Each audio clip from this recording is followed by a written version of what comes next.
Good day, and welcome to the AGCO 2025 fourth quarter earnings call. All participants will be in a listen-only mode. Should you need assistance, please signal a conference specialist by pressing the star key followed by 0. After today's presentation, there will be an opportunity to ask questions. In consideration of time, please limit yourself to one question and one follow-up. To ask a question, you may press star, then 1 on your touchtone phone. To withdraw your question, please press star, then 2. Please note, this event is being recorded. I would now like to turn the conference over to Greg Peterson, AGCO Head of Investor Relations. Please go ahead. Thanks, and good morning. Welcome to those of you joining us for AGCO's fourth quarter 2025 earnings call. We will refer to a slide presentation this morning that's posted on our website at www.agcocorp.com. The non-GAAP measures used in the slide presentation are reconciled to GAAP measures in the appendix of the presentation. We will make forward-looking statements this morning, including statements about our strategic plans and initiatives, as well as our financial impacts, demand, product development, and capital expenditure plans, and timing of those plans, and our expectations concerning the costs and benefits of those plans and timing of those benefits. We'll also cover future revenue, crop production, farm income, production levels, price levels, margins, earnings, operating income, cash flow, engineering expense, tax rates, and other financial metrics. All of these forward-looking statements are subject to risks that could cause actual results to differ materially from those suggested by the statements. These risks are further described in the safe harbor included on slide 2 in the accompanying presentation. Actual results could differ materially from those suggested in these statements. Further information concerning these and other risks is included in AGCO's filings with the SEC, including its Form 10-K and subsequent Form 10-Q filings. AGCO disclaims any obligation to update any forward-looking statements except as required by law. We will make a replay of this call available on our corporate website later today. On the call with me this morning is Eric Hansotia, our Chairman, President, and Chief Executive Officer, as well as Damon Audia, our Senior Vice President and Chief Financial Officer. With that, Eric, please go ahead. Thanks, Greg, and good morning to everyone joining us today. We closed the year with another strong quarter, delivering an adjusted operating margin of 10.1% on fourth quarter net sales of $2.9 billion, which were up 1% year over year, or up nearly 4% excluding the grain and protein divestiture. EAME continued to be a powerful driver, delivering 8% growth and extending its multi-quarter record of strong performance. On a full-year basis, we delivered a 7.7% adjusted operating margin. Adjusted earnings per share were $5.28 on sales of $10.1 billion, reflecting a 13.5% decrease versus 2024, or just 7% excluding the divested grain and protein business. These results highlight the disciplined execution of our global teams, driven by our 3 high-margin growth levers, sustained cost discipline, and the positive impact of our multi-year structural transformation. We operated at intentionally low production levels, and despite a soft market environment that weighed on industry demand, we ended the year with significantly lower company and dealer inventories compared to 2024, a favorable outcome that strengthens our position and demonstrates meaningful progress. Our adjusted operating margins are among the best in AGCO's history and the strongest we've ever delivered at this point in the cycle. We have nearly doubled our adjusted operating margins from prior troughs and are close to prior industry peaks, clear evidence that AGCO has structurally changed to a higher performing and more profitable company. I want to thank the AGCO team for their disciplined commitment and impressive execution throughout the year. Their agility allowed us to maintain solid performance, repeatedly exceed our expectations, and continue advancing our farmer-first priorities. Building on the transformational actions taken in 2024, including the formation of the PTx business and the divestiture of the majority of grain and protein business, 2025 was a year focused on advancing our strategic ambitions in agriculture machinery and precision ag technology.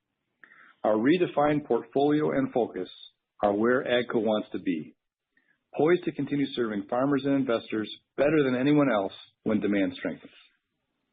our PTx brand continued to gain significant momentum. During 2025, we introduced 14 new products across the crop cycle, expanding the industry's most comprehensive retrofit precision ag portfolio.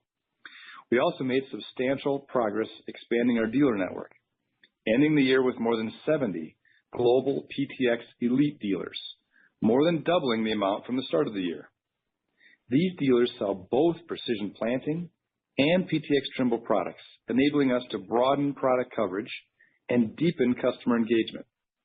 This independent retrofit network, focused on the mixed fleet, remains an absolute clear differentiator, providing the comprehensive product expertise and the broad equipment compatibility that today's farmers require. These PTx elite dealers are supported by more than 300 Fendt, Massey Ferguson, Valtra equipment dealers, 200 CNH dealers, alongside continued sales to more than 100 OEM customers. This expanding footprint is strengthening our global market presence, increasing the number of farmers we can reach with our industry-leading smart farming solutions. Fendt delivered a standout year of market performance in almost every region. In North America, we gained large ag market share, underscoring the strength of Fendt portfolio and the power of our team of experts and dealers. With some of our largest dealers switching to the Ideal Combine last year, it further emphasized the strength of the Fendt full-line product offering and our ability to accelerate our performance when North America large ag begins to recover. Our parts and service business continued to perform well across challenging market conditions. The Farmer Core model, combined with digital engagement, 24/7 online parts access, machine configuration tools, servicing capabilities, and industry-leading parts fill rates, continue to support this high-margin growth lever and drive meaningful progress. Strong execution also drove meaningful cost actions in 2025, resulting in a $65 million bottom line savings through continued operating efficiency across the organization, reflecting a real focus on performance improvement. We anticipate a further $40 to $60 million of incremental savings in 2026. Our overall confidence in the business is reflected in $250 million of share repurchases in the fourth quarter, part of our $1 billion capital return program announced last year. As we look at 2026, we will continue to navigate a dynamic phase of the industry cycle. Trade patterns and record global crop production continue to compress farm margins, with corn, soybean, and wheat prices near break-even levels. Despite this environment, our operational discipline positions us well for continued progress. Over time, we continue to expect increased adoption of precision ag technologies as farmers constantly look for ways to profitably increase yields. Entering 2026, current market conditions continue to moderate demand across most equipment categories. Yet we remain able to advance our technology strategy and expect long-term positive industry progress. Slide 4 details industry unit retail sales by region for 2025. Industry retail sales across all major regions were lower in 2025 as the market adjusted following several years of elevated demand. In North America, industry retail tractor sales were 10% lower compared to 2024, with larger horsepower categories accounting for a greater portion of the change as the year progressed. Combine unit sales were 27% lower year over year. Current farm income dynamics, evolving grain export demand, and elevated input costs continue to guide purchasing behavior, particularly for larger equipment heading into 2026. In Western Europe, industry retail tractor sales were 7% lower than 2024, with most major markets experiencing double-digit percentage movements. Looking at 2026, relatively stable farm income levels and an aging equipment fleet are expected to support industry volumes growing modestly above the 2025 levels. In Brazil, industry retail tractor sales were 2% lower than the prior year. Growth in smaller and mid-size equipment partially offset the modernization in larger tractor categories. While crop production remains healthy and certain trade developments provided opportunities for farmers, demand for larger equipment has not yet shown renewed growth. As in prior cycles, industry demand is expected to recover over time. While farmers are currently prioritizing productivity improvements across their existing fleets, the need to increase yields and meet global agricultural demand remains unchanged. Precision agriculture plays a critical role in enabling that productivity, and our award-winning portfolio positions AGCO well to capitalize on that long-term opportunity. AGCO's factory production hours for 2025 are shown on slide 5. To ensure year-over-year comparability, grain and protein production hours have been excluded from the 2024 baseline. Fourth quarter production hours were modestly higher than 2024 as increases in Europe and South America more than offset the significant production declines in North America. For the full year, total production hours were down 12% versus 2024, with North America accounting for the largest portion of that adjustment, reinforcing our disciplined approach to balancing output and market needs. For 2026, we expect production hours to be broadly flat year over year, with a modest lift in the first half, reflecting easier year-over-year comparisons, and a modest decline in the second half. This cadence ensures production remains well aligned with retail demand and supports ongoing dealer inventory normalization. Turning to regional inventories, in Europe we ended 2025 with dealer inventories at approximately 4 months of supply, aligned with our target levels.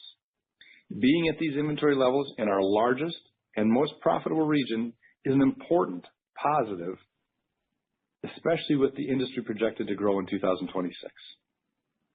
In South America, dealer inventories increased modestly to about 5 months relative to our 3-month target.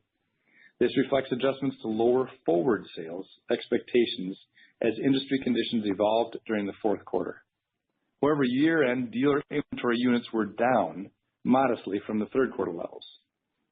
In North America, we achieved another quarter of sequential progress in inventory management, ending the year at 7 months of supply compared to 8 months at the end of the third quarter. While still above our 6-month target, we reduced dealer inventory units by over 9% during the quarter and by more than 30% for the full year.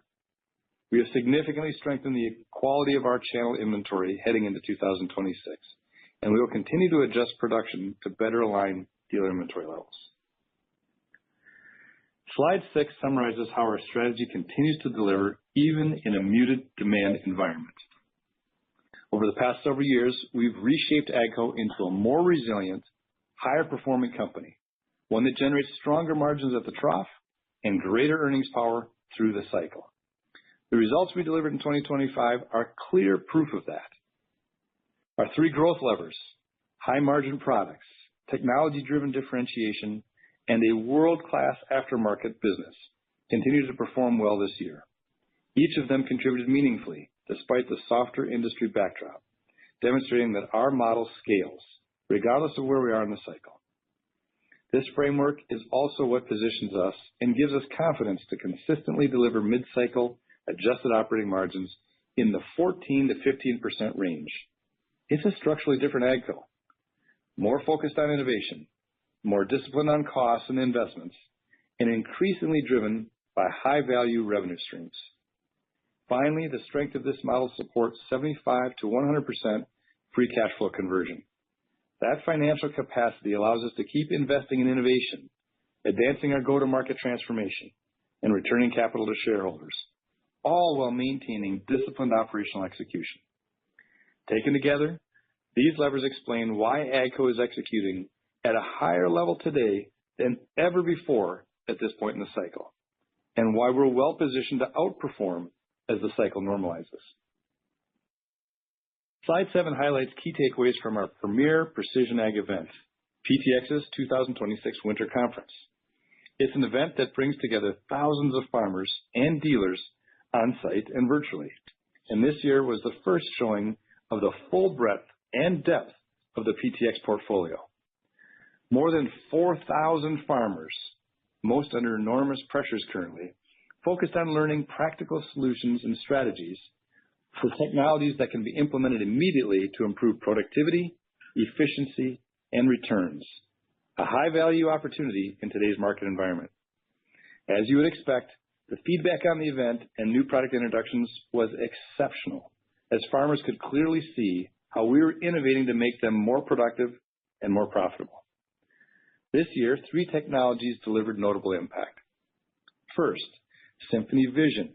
Our vision-based spray technology uses intelligent cameras to continuously adjust application rates based on weed severity, delivering a 60% chemical and cost savings.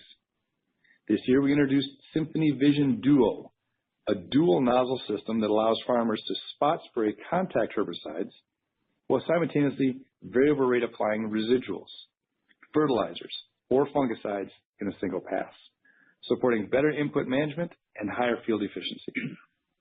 This is a one-of-a-kind injection system that mixes the solutions, not only delivers meaningful cost savings from reduced chemical usage, but also delivers significantly higher uptime for farmers than other systems just can't offer.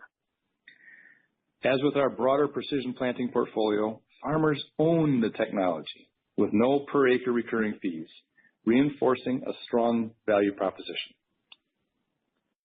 Second is AeroTube, a breakthrough seed delivery system designed to improve plant orientation at placement. Conventional systems drop seeds randomly into the furrow, which can lead to uneven emergence and leaf alignment. AeroTube places seeds in an optimal orientation while controlling depth, spacing, and singulation, enabling each plant to capture more sunlight and reach its yield potential, a clear productivity advantage. When you think about the significant yield decline for plants that emerge just 48 hours later than the others, the opportunity is huge for our farmers. Third is Farm Engage. Launched in 2025, our farmer-facing digital platforms integrate machine connectivity, agronomic insights, and task management across brands and platforms.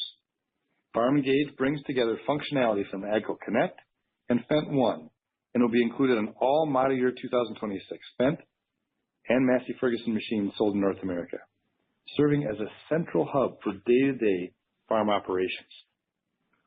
Each of these innovations reflect how we listen to the farmer to understand the issue, then deliver practical, scalable solutions that address real on-farm needs and help farmers operate with greater productivity, efficiency, and profitability. I couldn't be more excited about the portfolio of award-winning products we have for our farmers. And as I look forward to further introductions later this year, I'm even more confident that we will continue to be the most farmer-focused company in the industry, offering industry-leading smart farming solutions. With that, I'll turn the call over to Damon to cover the financials in more detail. Thank you, Eric, and good morning, everyone. Slide 8 provides an overview of regional net sales performance for the fourth quarter and full year. Net sales for the fourth quarter were 3% lower year over year, excluding the favorable impact of currency translation. For comparability, we also excluded the $75 million of sales associated with the divested grain and protein business in the fourth quarter of 2024. Breaking fourth quarter net sales down by region. Europe, Middle East net sales were 1% lower than the same period in 2024, excluding currency impacts. Lower sales across many Western European markets were partially offset by growth in Germany and the UK. Lower sales in tractors were partially offset by better performance in hay tools. South American net sales were 9% lower, excluding currency translation. Results reflected moderate industry demand, with reduced sales of tractors and implements offset in part by growth in combines. North American net sales were down 9%, excluding currency translation. Results reflected moderated industry demand and our deliberate production discipline to support dealer inventory normalization. Lower sales of sprayers and mid-range tractors accounted for most of the year-over-year change. Asia Pacific Africa net sales were up 3%, excluding currency translation impacts. Higher sales in Australia were partially offset by lower sales across several Asian markets. Finally, consolidated replacement parts sales were $440 million in the fourth quarter, up 5% year over year on a reported basis and down 1% excluding favorable currency translation. For the full year, parts revenue was $1.9 billion, reflecting 2% growth on a reported basis and flat growth excluding favorable currency effects, underscoring the strong value and consistent progress of this important growth driver. Turning to slide 9. The fourth quarter adjusted operating margin was 10.1%, up 20 basis points from the prior year. The improvement reflects excellent and resilient performance in Europe, Middle East again this quarter, and consistent discipline across other parts of our business. Margin performance continued to be shaped by factory under absorption and discounting across the industry. Despite that environment, higher sales and production volumes in Europe and our continued cost discipline supported better total company adjusted operating margins during the quarter. By region, Europe, Middle East income from operations increased by $57 million compared to the fourth quarter of 2024, with operating margins approaching 17%. Results were driven by effective pricing execution and a favorable sales mix. North America income from operations decreased by $33 million year-over-year, and operating margins remained below break-even.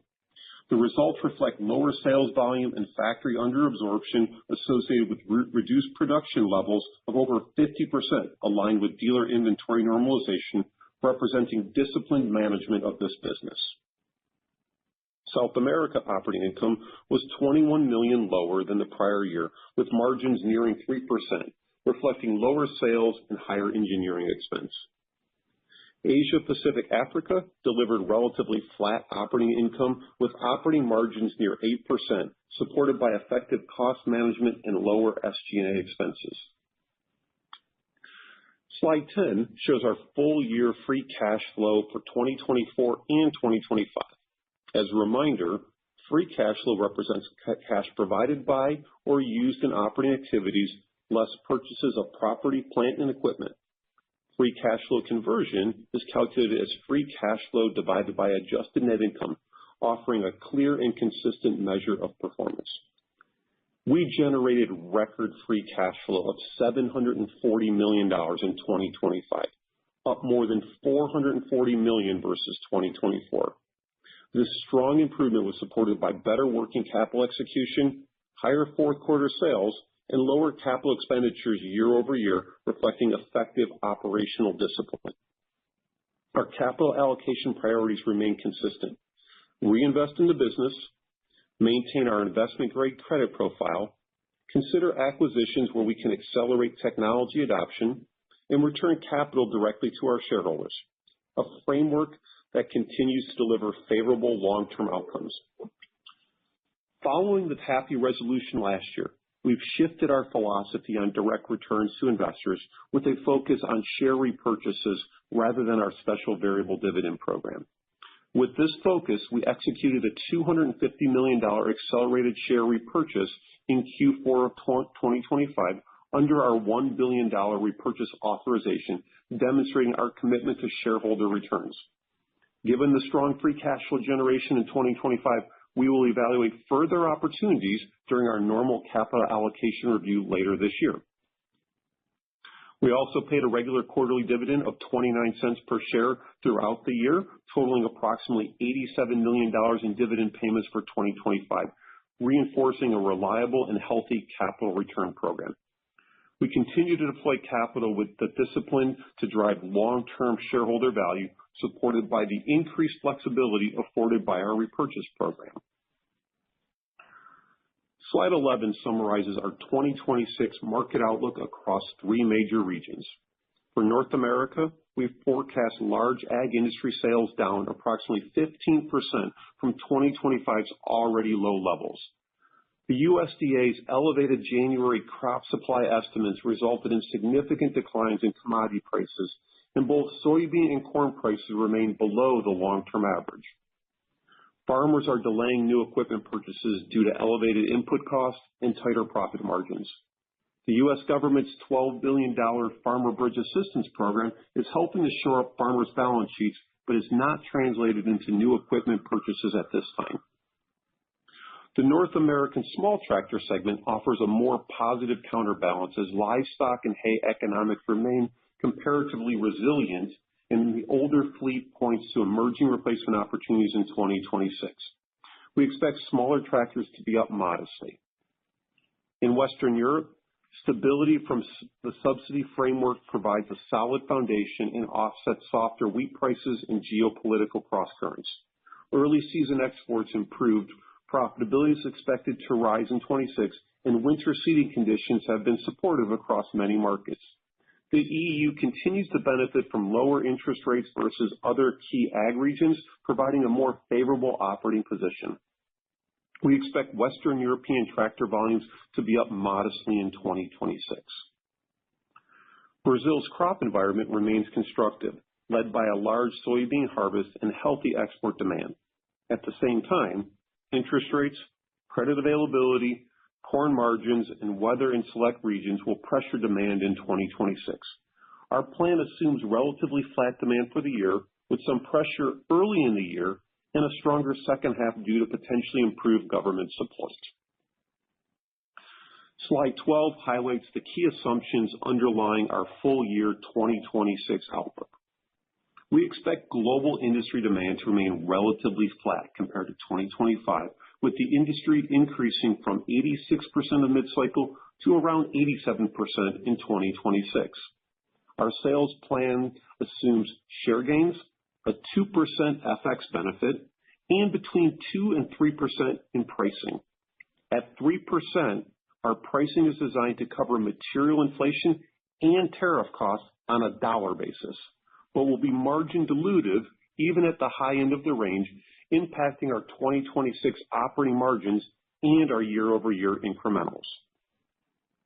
Dealer destocking advanced in 2025, and we continue to prioritize strong channel alignment in 2026, particularly in North America, reinforcing a disciplined and balanced go-to-market approach. Our guidance reflects current tariff regime and mitigation through cost actions and pricing, ensuring a well-managed framework for navigating policy dynamics. We will adjust our outlook if policy actions change. Engineering expense is planned to increase by almost $50 million year over year, representing approximately 5% of sales and ensuring an investment level that fuels the flywheel of innovation across the portfolio. As Eric mentioned, we expect further benefits from our restructuring actions of $40 to $60 million in 2026. Production hours in 26 are expected to be broadly in line with 2025, maintaining healthy balance between production rates and retail demand to support ongoing inventory discipline. We expect adjusted operating margins between 7.5% and 8%, reflecting positive structural improvements to the portfolio and benefits from our ongoing cost initiatives, but muted due to the price versus cost and tariff equation this year, as well as higher engineering spend. Our effective tax rate is anticipated to be 32 to 34% for 2026. Turning to slide 13 for our 2026 outlook. Our full year net sales outlook is expected to range from $10.4 billion to $10.7 billion. Based on this sales outlook, flat production volumes, continued cost discipline, and pricing execution, we are targeting adjusted earnings per share in the range of $5.50 to $6. This assumes no material changes to existing trade measures. Capital expenditures are estimated to be around $350 million, positioning us for future demand inflection while maintaining investment discipline. We continue to target free cash flow conversion of 75 to 100% of adjusted net income, supported by strong working capital management and ongoing inventory efficiency. For the first quarter of 2026, we expect net sales modestly up year over year. As we align production with demand and continue to realize the benefits of our cost efficiency initiatives, we anticipate first quarter earnings per share between 40 and 45 cents. We expect profitability to strengthen as the year progresses, reflecting improved absorption, continued operational execution, and the timing of our cost actions. As Eric noted, 2025 performance demonstrates consistent execution on our strategy and a more resilient, better positioned business through the cycle. We are confident in delivering continued progress across net sales, adjusted operating margin, and adjusted EPS while navigating the current industry backdrop. With that, I'll turn the call over to the operator to begin the Q&A.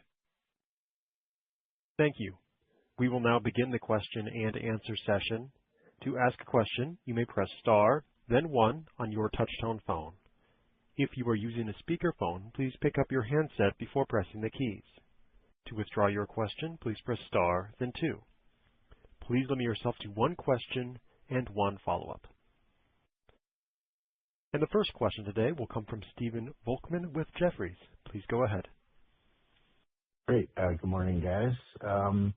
Curious to think about what you're planning relative to inventories in the U.S. I guess you're still about a month ahead of where you'd like to be. How long does that process take from here? Yeah. Excuse me. Good morning, Steve. So I think as you hit on, we did finish the year a little bit above our 6-month target. So we will have some underproduction here, likely in the first half of the year in North America, trying to right-size the dealer inventories. We'll see how the outlook for the balance of the year goes, but at least right now I would expect sort of underproduction, probably in the around 10% range, give or take, as we continue to right-size here. Understood. Okay. I think overall, as I said in my comments, we did a really good job. We took units down by 9% or so, but just given that 12-month forward outlook we give you, the months didn't really move materially. They only dropped down 1 month despite the 9% reduction in units. Understood. Okay. And then, Damon, you mentioned in your prepared comments some discounting, and yet you guys are looking for, I think, 2 or 3% price for 26. Just square those two for me. What are you seeing in terms of the discounting, and how do you still get that price? Yeah. So, Steve, I think overall we've seen some competitive pressures, especially in certain markets like South America. It was definitely a more aggressive market there. When I look at the team, though, despite that, our fourth quarter came in exceptionally strong. If you may recall, at the end of the third quarter call, we guided, I think, price in the range of 0 to 1%. We finished the year just north of 1%. So the team gained share, took dealer inventories down, and had pricing better than our plan, coupled with the volume. So the team's done an exceptional job in managing and selling the value of our products relative to the competition. And so when I look at the pricing that we have carryover this year going into 2026, we have north of 1% of that 2 to 3% sort of already embedded into our base here. So, overall, as we think about the new product introductions coming, what we see in Europe, we feel comfortable in that 2 to 3% range to at least start the year. The next question will come from Kristen Owen with Oppenheimer. Please go ahead. Good morning. Thank you for the question. I wanted to start here with your outlook for Europe. I mean, that has continued to outperform for you guys. Can you just give us a sense of what's happening on the ground there? I mean, we've seen a little bit of compression in some of the dairy margins recently. So maybe just give us a sense of farmer sentiment there, what you're seeing in terms of demand, and maybe ask you to double click on the pricing acceptance that you're seeing there. Sure. Yeah, I'll take that one, Kristen. If we take look at the industry to start off with, and one of the things that we watch is average age of the fleet, and it's been climbing steeply in EAME as it's been in North America. But let's stay on EAME for now. It's almost back to its record peak age, and that's creating just a lot of pent-up demand for new products. So that's number one. That's kind of where the fleet is. Farmer sentiment is actually relatively positive. We had a field tech days this fall, spent time at Agritechnica, and spent time with thousands of farmers at Agritechnica. The feedback that we were getting was more positive than we expected. So although the SEMA barometer is kind of just hovering in the same spot, which is one of the prediction models, we're bullish that we think the market's going to be up in this year. And I think, Kristen, if I go to your other questions here, overall the demand profiles remain relatively strong. Their dealer inventories, as I made in the comments or Eric made, were right around 4 months. So we're right where we want to be from a dealer inventory standpoint. Pricing in Europe finished the year quite strong. We had over 3% pricing in Europe in the fourth quarter on top of that strong volume growth, which exceeded expectations as well. And so we have relatively good carryover going into 2026 in Europe pricing as well. And then you layer on the new product introductions that we showed at Agritechnica. We've got some great new products out there. The Fendt 800 is going to be a hugely successful product coupled with some of the other ones. So again, the European team has continued, despite the backdrop here, the European team is continuing to hit on all cylinders and doing very well in gaining share, holding their margins at exceptionally high levels for us, and gives us a lot of confidence as we go into 26 in that market. That's great. Thank you for that color. And then my follow-up question just is here on the cost savings actions. I think you called out $65 million bottom line benefit in savings in 2025, another 40 to 60 in 26. Can you just remind us where the big buckets of those cost savings are coming from, and maybe tie that back to what you outlined for the 2029 targets, where you're seeing those cost savings come through? Thank you. Yeah, sure. Good question, Kristen. And geographically, I would say they're very similar to our revenue split. So we're seeing them across all of our 4 regions. The vast majority of this is coming through or in the SG&A bucket. So a lot of, as AGCO is a company that has been built through acquisitions, we spent a lot of time the last couple of years really trying to standardize and simplify our processes. Once we've done that, how do we move them into lower cost opportunities, either offshoring them to other AGCO locations or potentially outsourcing them to third-party providers who can do that well for us? And so we've seen a lot of savings coming from that shift.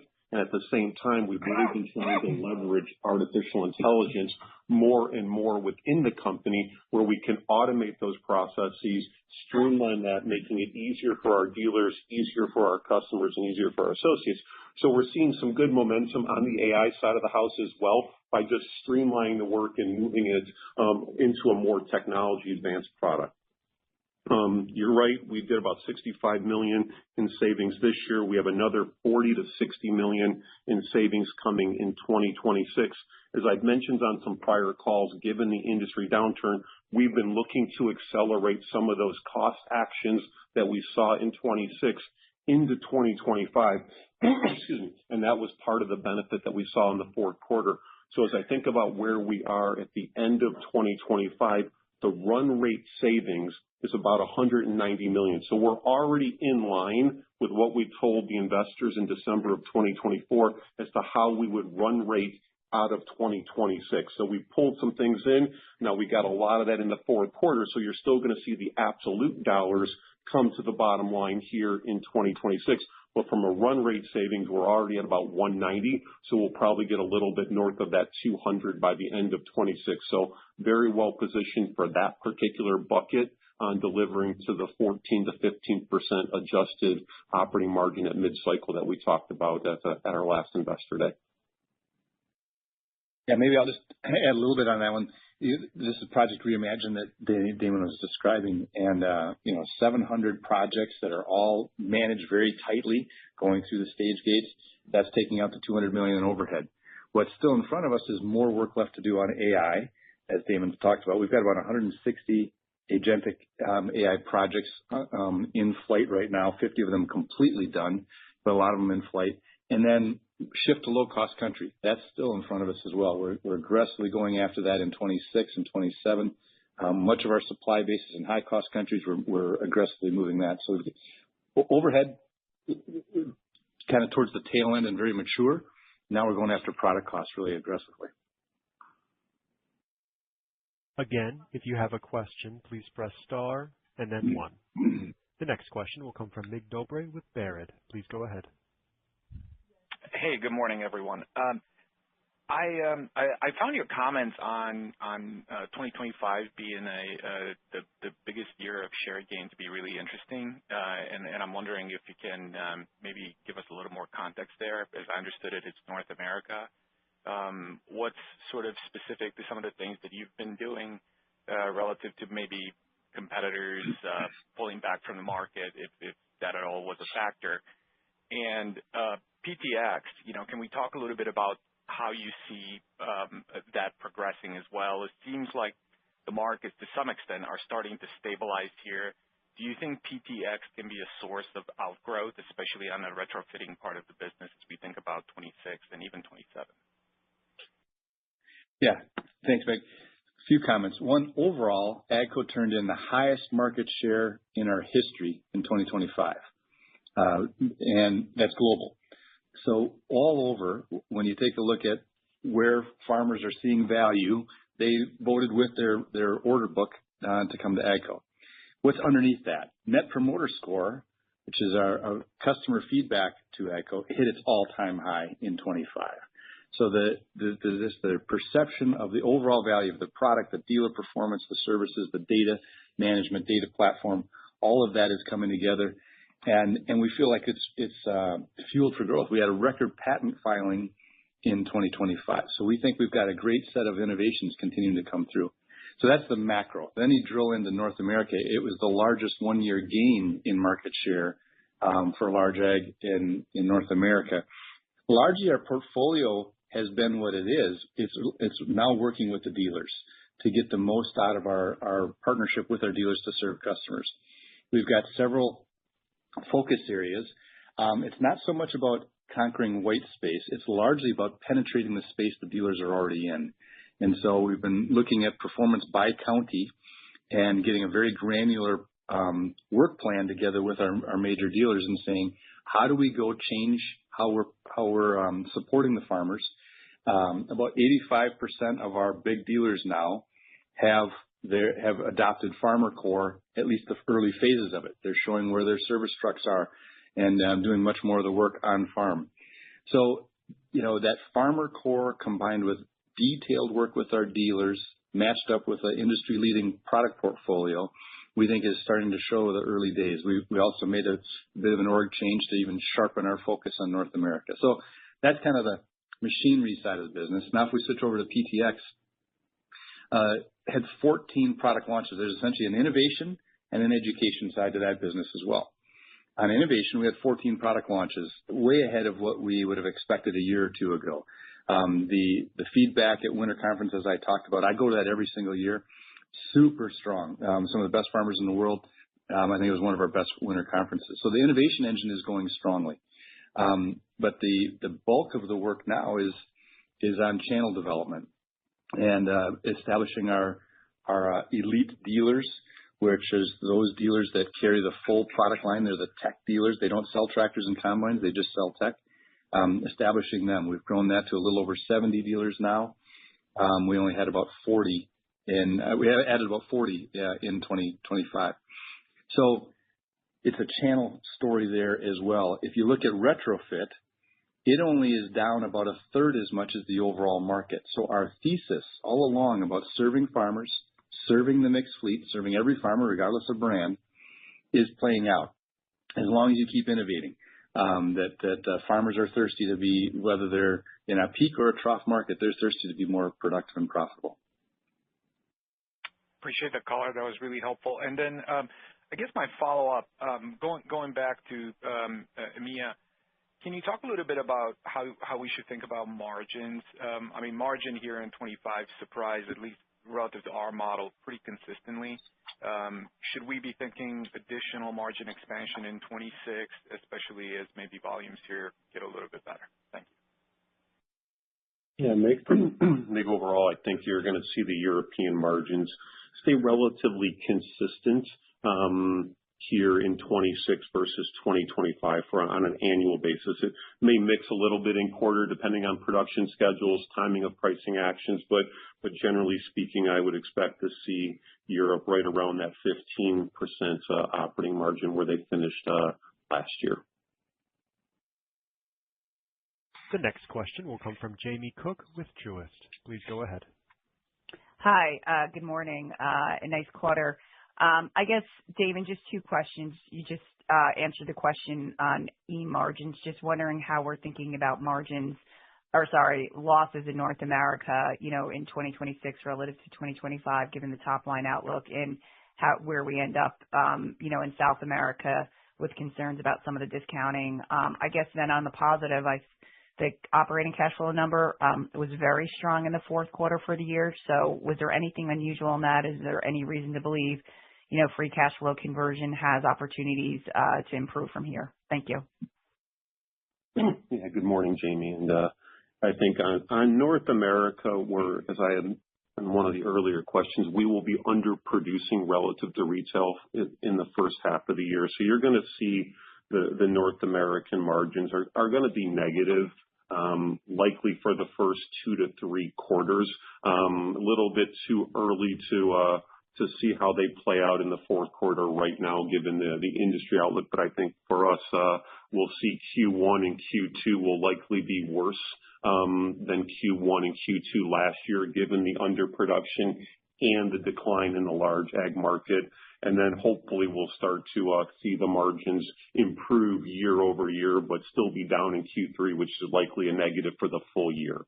But we'll see how that fourth quarter starts to pan out. Fourth quarter free cash flow, again, as I said in my comments, just great performance, record free cash flow for the year. A lot of that was to do with the incremental volume that we saw flow through in North America and the significant volume increase we saw in Europe. As you know, Jamie, we sell those receivables to AGCO Finance, so that receivable translates into cash for us very quickly. So great result for us there. As I think about 26, we still feel comfortable in that conversion ratio of 75 to 100% of adjusted net income. So we'll stick with that for 2026. If I think about working capital here for 26, again, I expect us to continue to refine our inventory, but we'll see how the build comes up. But the team has done a really nice job with forecasting and getting the scheduling in our factories better, helping take out some of that working capital in the system. So I'm hopeful that there's a little bit of a modest improvement in working capital in 26 as well. Thank you. The next question will come from Jerry Revich with Wells Fargo. Please go ahead. Yes, hi. Good morning, everybody. I'm wondering if we could just talk about your precision planting product line specifically. What kind of demand are you anticipating for this planting season? How does 26 versus 25 look for that product on a retrofit and first fit basis, if you wouldn't mind? Yeah, we're expecting, the market in general to be down in North America as the overall market kind of moves in the same direction. But we think that there's going to be enough attention on the retrofit business that it won't move down as much. And there's a lot of interest in AeroTube. That's the new seed placement launch that we had where it places the seed tip down and at the right orientation. So when it comes out of the ground, it perfect emergence and the leaves have more capture of sunlight. That's unique to precision planting. There's nothing else like it in the world, and we think that that's going to generate a lot of attention. But so is the dual boom spray system. So we're pretty bullish. Those two hardware products combined with our Farm Engage platform, we think that there's a lot of interest in the precision planting market, especially those two are predominantly biggest hits for North America. Yeah, and Jerry, just to put some numbers, I know we've had a couple questions on PTx. So 2025, the PTx team did an exceptional job. They hit their numbers. They finished the year right around $860 million. So credit to the team. They were on forecast or above every quarter. So a little bit better than where we finished 2024. And for 2026, again, as Eric alluded to, we do see the retrofit market doing better than the equipment market. And I would say right now we see the 26 PTx revenue flat to modestly up versus the 860 that they finished this year here. So good performance by the team and a lot of new products, as Eric touched on, giving us some good momentum, especially on that retrofit channel. Well, that's a good year given the backdrop. And in terms of the overall cost structure, obviously you folks have done a lot of work. Can you talk about any incremental opportunities that you're considering? Obviously the tariff headwinds are pretty painful. Do we see more potential opportunities if we think about the cost structure exiting 26 versus starting 26? I think, Jerry, for us, from the SG&A standpoint, what we've sort of communicated to here for the 40 to 60 million of incremental costs, I think we got really good visibility on that. Eric alluded to more on the cost of goods sold side. And I wouldn't say that's necessarily connected to the tariff environment, but as we think about how do we make ourselves more efficient without compromising quality to the farmers, we do think there are some opportunities to evaluate our sourcing. Now that may help us from a tariff standpoint, but as we think about that, it's identifying suppliers who can deliver the quality that our farmers demand, but doing it in a way that's lower cost for us and really leveraging the economies of scale that we have with our Massey Ferguson and our Valtra brands globally. And so we see some opportunities for that, helping improve the cost of goods sold and helping position the margins for Massey and Valtra more, especially as these volumes start to pick up, hopefully in 27 and beyond. The next question will come from Tami Zakaria with J.P. Morgan. Please go ahead. Hey, good morning. Thank you so much. I wanted to get some color on how you're thinking about operating margins by the different regions. If you could provide some color there, North America, Brazil, Europe, and how to think about, as the year progresses, like first half versus back half. So any color you can give on regional margins as it relates to first half and back half would be helpful. Yeah, sure. No worries, Tammy. I think for, as Mig asked in the question, I think Europe should stay right around that 15% margin for the full year, and, similar to what we've seen in the individual quarters. As the other question came up on North America, I think you're going to see North America, let's say, directionally down in a loss position, probably in that sort of high single, low double-digit range for 26 based on the industry forecast. It's going to be worse year over year in the first half, given the industry and the underproduction, and then probably a little bit better than what we did last year in the back half of the year. And then South America, that's kind of, as you know, a little bit uncertain right now. Overall, for the full year, I think our forecast shows it being modestly better versus 2025 on a full year basis. Going to start worse off because we got to do some underproduction here. We've got to get the dealer inventories, and we've got some weaker mix right now, and then sort of picking up to be a little bit stronger in the back half of the year, given what we saw here in the back half of 2025. So I'd say margins for the full year relatively flat, maybe a little bit above, but more of a shift between first and second half, and then Asia being relatively flat relative to last year from an overall margin perspective. Understood. That's very helpful. And quickly, I think there's been some announcement on Indian tariffs going down. Any thoughts on whether that could be a tailwind for you? And overall, could you remind how much of tariff impact is currently baked in so we can kind of keep track if other tariff rates come down? We can sort of calculate based off of that. Yes, absolutely. So if we think about the incremental tariff costs that we're going to see in our P&L in 2026 versus 25, and it's just the tariff costs themselves, that's about a $65 million headwind year over year. And if I think about what we incurred in our P&L last year, it was around $40 million. So the absolute total tariff cost in 26 will be just around $105, $110 million. So we've said around 1% of our sales. So that's sort of directionally where we're at. But about 65 of that will be incremental to 2020 to 2025. And that's what's compressing our year over year margins. Because when you look at our pricing guide of 2 to 3%, as I said on the call, at 3%, when you look at inflation plus tariffs, we're only going to cover that on a dollar basis at the 3. So that's actually margin dilutive. And if you look at the midpoint of our pricing guide, we would actually be negative from an earnings standpoint, and it would be margin dilutive. So that's sort of what's in the numbers right now based on what we know. If what was communicated related to India does come to fruition, probably not going to have a big effect on us. Tammy, it would be a couple $1 million of a positive, but not a big mover to that $65 million that I just quoted. And the last question today will come from Angel Castillo with Morgan Stanley. Please go ahead. Hi, this is Esther Oshina on for Angel. Congrats on a good quarter.